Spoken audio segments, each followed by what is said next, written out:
Pessoal do nono ano, estamos aí com mais uma aula, espero que estejam todos bem, sejam bem-vindos aí às nossas aulas, espero também que estejam gostando, né, das nossas aulas, dos nossos vídeos, e dando início ao nosso conteúdo de hoje, nossa aula de hoje, vamos falar sobre a ascensão do fascismo e do nazismo, como consequência, claro, da Grande Depressão, da grande quebra da economia mundial em 1929, né, também, né, e como consequência do fim da Primeira Guerra Mundial. Então, surge primeiro as ideias fascistas, né?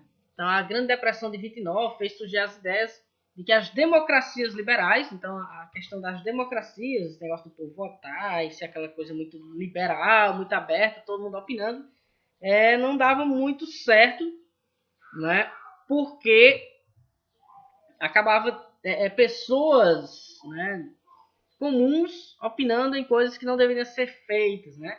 Além disso, eles diziam que essas democracias elas eram incapazes de resolver os problemas da população. Então, surge a ideia de ter um salvador da pátria, né? Um líder centralizador, aquele que iria salvar a nação, o povo, né? Então, as principais ideias defendidas pelos fascistas, né, é a ideia de que o indivíduo deve se submeter ao coletivo, então o coletivo está acima do indivíduo. Os inimigos devem ser combatidos e exterminados, rejeitavam a democracia e o liberalismo e o socialismo. Então eles combatiam todas essas ideias e pregavam muito a violência, principalmente contra os inimigos. Os inimigos deveriam ser sempre atingidos ou combatidos de forma violenta. Os chefes, segundo os fascistas, deveriam ser sempre do sexo masculino, nada de mulheres. As mulheres não teriam força nem competência para liderar, segundo os fascistas, tá bom? Também, né, conduzem a comunidade a seu destino, esse líder homem, né, que vai estar à frente do povo. O uso da violência deve ser feito sempre que possível contra os inimigos. Então, são esses os ideais do fascismo, que vai ganhar força principalmente na Itália, com Benito Mussolini. Mussolini tinha sido professor primário, né? Professor de escolas normais, né? Lutou na Primeira Guerra Mundial, e aí ele volta com essas ideias loucas dele aí para colocar em prática na Itália. Né? Volta agora como oficial, porque lutou na guerra, né? Volta como um ex-combatente que tinha sobrevivido à guerra. Ele passa a defender um nacionalismo extremado, então a Itália acima de tudo, de todos, né? Quem não defendesse a Itália deveria ser morto, né? A subordinação do indivíduo ao Estado, então o Estado é quem determina tudo, o que ele deve fazer, o que ele não deve fazer, a hora que deve sair, a hora que deve chegar, né? Tudo é definido pelo Estado, por isso que é uma ideia totalitária, o Estado é total, ele está ele faz parte da vida privada e da vida social, então ele influencia até dentro de sua casa, né? Ele pregava o ódio às democracias e ao comunismo, né? E aí eles acabam crescendo principalmente com o apoio dos empresários italianos, porque eles viram que essas imposições davam certo, né, nesses modelos quase que ditatoriais, inicialmente, depois se tornam ditadura. Em 1922, né, Mussolini liderou a marcha sobre Roma, que derrubou o rei da Itália, né, o Vitorino Emanuele III, e aí Mussolini chega ao poder. Então, quando ele chega ao poder, ele passou a mandar espancar os opositores, a roubar urnas nas eleições, tudo para manter-se no poder. Depois mandou fechar os jornais e criou uma polícia secreta. Essa polícia servia uma milícia, né? Milícia armada que ia lá e matava, batia em quem fosse opositor a Mussolini, né, e as ideias fascistas. Os fascistas fizeram aliança com a Igreja Católica, né, que passaram a apoiar Mussolini depois que ele reconheceu o Vaticano como um Estado independente, né, firmado a partir do Tratado de Latrão. Então ele reconhece o Estado Vaticano e aí o Vaticano, a Igreja Católica, passa a apoiar as ideias fascistas nesse período. A educação, o cinema e o rádio serviram para divulgar as ideias fascistas de Mussolini, nessa ideia totalitária, né? Então ele vai chegar mais e mais perto do povo a partir das propagandas, né, no cinema, no rádio e na educação como uma forma de impor sua ideologia.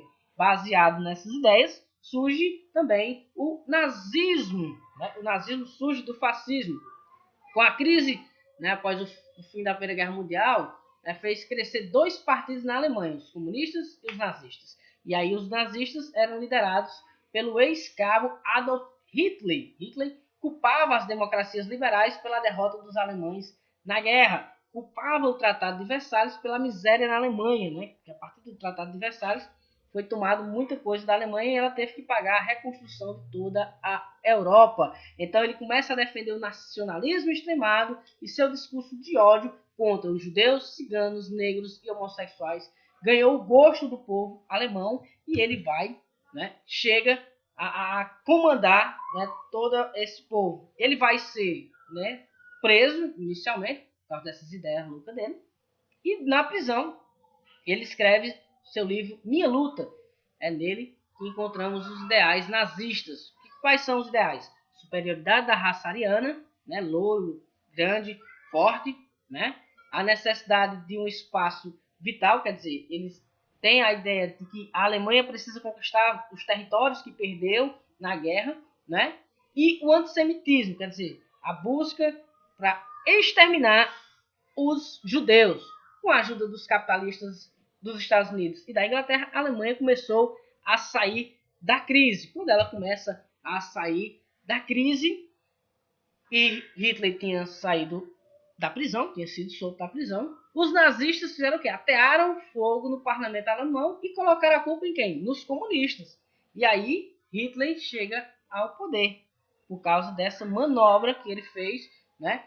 Quando foi nas eleições, os nazistas conseguem, né, um número gigante de votos. Hitler chega ao poder, fecha sindicatos, jornais, dissolve partidos políticos, ordenou a queimada de livros, demitiu democratas e comunistas de seus empregos e perseguiu os judeus. No campo econômico, desenvolveu as indústrias de base, investiu em obras públicas e estimulou as fábricas de armas. Hitler chega ao poder e coloca todo o seu ideal, né, para funcionar. Né? E todos aqueles que eram contrários, ele começa a perseguir. Essas indústrias de base, Lucas, era, por exemplo, né, eles vão investir em para ser feito, né, construções públicas, ferrovias, açudes, estradas.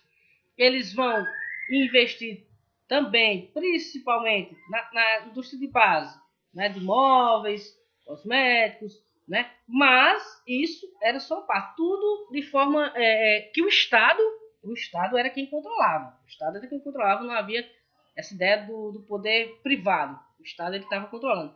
Mas o principal mesmo era a indústria bélica, a indústria de armas que Hitler vai apoiar. Isso ajudou a diminuir, principalmente, o desemprego. E aí as pessoas trabalhando, ganhando bem, né, eles conseguem, né, viver melhor. E aí eles olham bem que o Hitler estava dizendo, é por aí mesmo. E aí as pessoas, vendo a Alemanha crescer novamente, eles começam a defender e a propagar essas ideias de Hitler porque estava dando certo. O país estava crescendo. E é aí aonde nós vamos começar a ver, né, o enredo da Segunda Guerra Mundial. Quando a Alemanha começa a crescer novamente e a Itália começa a crescer, o mundo começa a ficar com medo. E isso nós vamos ver na próxima aula.